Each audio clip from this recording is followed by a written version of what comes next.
Hi everyone, it's Professor Beth. I want to talk about sentences today and how we can make them beautiful.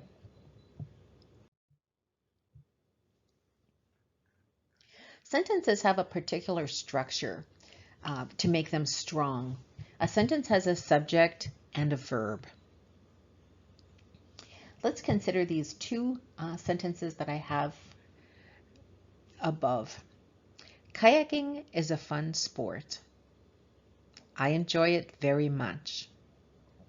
You can hear the completeness in each of the sentences. If I come up to you and say, kayaking is a fun sport, you feel comfortable with that statement. You'll respond to it. Yes, I think so too. That's because it's a complete sentence. We can tell kayaking is the subject and is the verb. I enjoy it very much also has a subject and a verb. The word I is the subject and joy is the verb. Let's consider the more complex sentences. The main body of this sentence is located following the comma. I make sure that I wear a PFD, a personal flotation device. When I go kayaking on Lake Superior, comma, I make sure that I wear a personal flotation device. You can tell that the first part is not a complete sentence. If I came up to you and said this, just listen. When I go kayaking on Lake Superior, you would wait for me to finish the sentence because you know that's not a complete idea. The reason this happens is because of the word when. If we didn't have when, the sentence would be complete. I go kayaking on Lake Superior. You can hear it. I is the subject, go kayaking is the verb.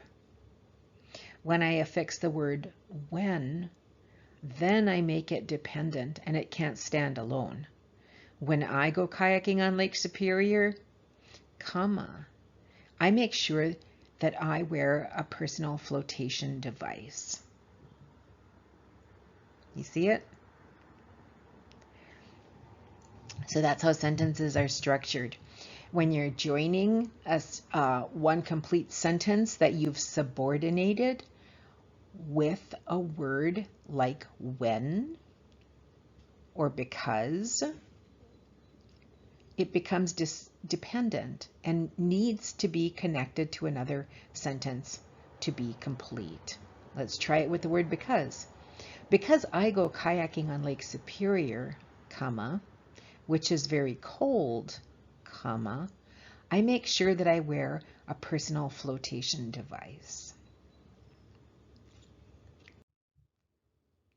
So let's try this one. Because of the cold temperature of the lake, falling into the water is the most dangerous hazard, especially away from the shore or the sheltered bays where the water warms up somewhat. In general, Lake Superior temperatures are about 40 degrees. So that's the problem of falling in the water. And that's why all of this is holds together.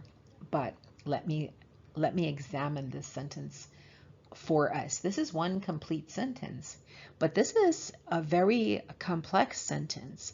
You can see that the first part, because of the cold temperatures of the lake, that is not a complete sentence. If I came up to you and said, because of the cold temperatures of the lake, you would be going, yes, what about them? Okay. Because of the cold temperatures of the lake, falling into the water is the most dangerous hazard. The sentence could end there, period. However, we have this other part that adds information, especially away from the shore or the sheltered bays where the water warms up somewhat. You can tell this can't stand on its own. Listen to it. Especially away from the shore or the sheltered bays where the water warms up somewhat. What about especially? Okay. So when you affix that with a comma following the main body of the sentence, the whole thing makes perfect sense. Because of the cold temperatures of the lake, comma, falling into the water is the most dangerous hazard, especially away from the shore or the sheltered bays where the water warms up somewhat. So when you're working on your sentences, what I want you to do is to consider them. Consider that kind of flavor. Is this complete? Does this modify something else and therefore need to be attached? Or is it a complete sentence with a subject and verb that I can punctuate simply with a period at the end?